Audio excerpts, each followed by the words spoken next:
Assalamualaikum warahmatullahi wabarakatuh. Perkenalkan, nama saya Ibra Fatul Suja dari Teknik Industri. Pada kesempatan kali ini, saya akan mempresentasikan tugas metodologi penelitian saya dengan judul Analisis Teknik Sampling dalam Penelitian Probability dan Non-Probability Sampling. Dengan dosen pengampu Pak Dr. Insinyur Fitriadi, ST MTIPM. Dalam penelitian ilmiah, pengumpulan data yang akurat sangat bergantung pada metode pengambilan sampel. Tidak semua populasi dapat diteliti secara keseluruhan karena keterbatasan waktu, biaya, dan tenaga. Oleh karena itu, teknik sampling digunakan untuk memperoleh data yang representatif sehingga hasil penelitian tetap valid dan reliable. Urgensinya yaitu menghemat waktu dan biaya penelitian, meningkatkan efisiensi proses pengumpulan data, memungkinkan generalisasi hasil penelitian, dan mengurangi kompleksitas penelitian. Tujuannya yaitu memahami konsep teknik sampling, menganalisis metode sampling, menghitung ukuran sampel, dan membandingkan dua teknik sampling. Kita bahas yang probability sampling terlebih dahulu. Probability sampling adalah teknik pengambilan sampel di mana setiap anggota populasi memiliki peluang yang sama untuk dipilih sebagai sampel. Teknik ini umumnya digunakan dalam penelitian kuantitatif karena menghasilkan data yang representatif. Dikutip dari buku yang diterbitkan oleh Creswell pada tahun 2014. Metode yang digunakan yaitu simple random sampling dengan alasan setiap anggota memiliki peluang yang sama, mengurangi bias dalam pemilihan sampel, mudah dilakukan dengan teknik acak dan cocok untuk populasi yang homogen. Tujuan dari studi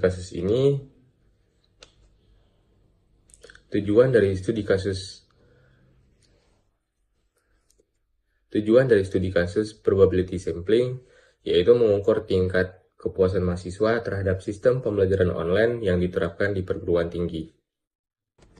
Diketahui N sama dengan 300 dan E sama dengan 0,1 atau 10%. N sini yaitu jumlah mahasiswa. Langkah perhitungannya, N sama dengan 300 dibagi dalam kurung 1 ditambah 300 dikali 0,01. Langkah perhitungannya yaitu N sama dengan 300 dibagi dalam kurung 1 tambah 300 kali 0,01. Didapatkan hasil 300 dikali 0,01 adalah 3. Kemudian 1 ditambah 3 itu 4, 300 dibagi dengan 4. Didapatkan hasil 75 responden. Penyelesaian ini dikutip dalam buku metodologi penelitian yang diterbitkan oleh Sugiono pada tahun 2019.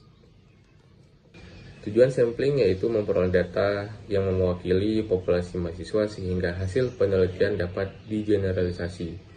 Kelebihannya yaitu representatif terhadap populasi, objektif dan minim bias, hasil dapat digeneralisasi.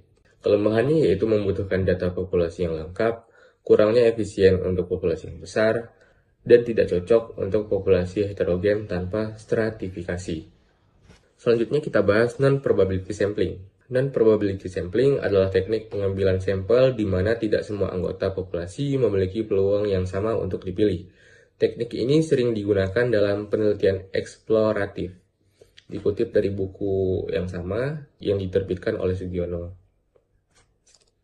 Metode yang dipakai itu purposive sampling, dengan alasan pemilihan berdasarkan kriteria tertentu lebih fokus pada tujuan penelitian, tidak membutuhkan kerangka sampel lengkap dan efisien dari segi waktu. Studi kasus dari non-probability ini tujuannya menganalisis pengaruh intensitas penggunaan media sosial terhadap produktivitas belajar mahasiswa. Jumlah sampel yaitu 40 responden, kriteria sampel yaitu mahasiswa aktif yang menggunakan media sosial lebih dari 3 jam per hari. Teknik pengambilannya dipilih berdasarkan pertimbangan kesesuaian dengan tujuan penelitian. Tujuan sampling yaitu memperoleh data dari responden yang memiliki karakteristik yang khusus. Kelebihannya yaitu praktis dan cepat, fokus pada responden yang relevan, efisien untuk penelitian spesifik. Kelemahannya yaitu tidak mewakili seluruh populasi, tingkat bias yang tinggi, dan tidak dapat digeneralisasi secara luas. Perbandingan metodenya dari segi aspek peluang, probability-nya sama, tapi di non-probability-nya tidak sama. Peluang representatif, probability-nya tinggi, tapi non-probability-nya rendah. Di aspek bias, probability-nya rendah, tapi di non-probability-nya tinggi. Di aspek yang terakhir, yaitu penggunaan, probability-nya itu kuantitatif, dan non-probability eksploratif. Analisis pembandingannya, probability sampling menghasilkan data yang lebih akurat dan dapat digeneralisasi karena pemilihan sampel dilakukan secara acak. Sebaliknya, non-probability sampling lebih fleksibel dan praktis, namun memiliki keterbatasan dalam hal representativitas dan potensi bias. Pertanyaannya adalah, teknik sampling sangat penting dalam penelitian karena mempengaruhi kualitas hasil yang diperoleh. Probabilitas sampling menghasilkan data yang lebih representatif dan dapat digeneralisasikan. Sedangkan non-probability sampling lebih fleksibel, namun berisiko bias. Oleh karena itu, pemilihan metode sampling harus disesuaikan dengan tujuan penelitian kondisi yang ada. Terima kasih telah mendengarkan presentasi saya dari awal sampai akhir. Jika ada salah kata dan kekurangan materi dari saya mohon maaf. Assalamualaikum warahmatullahi wabarakatuh.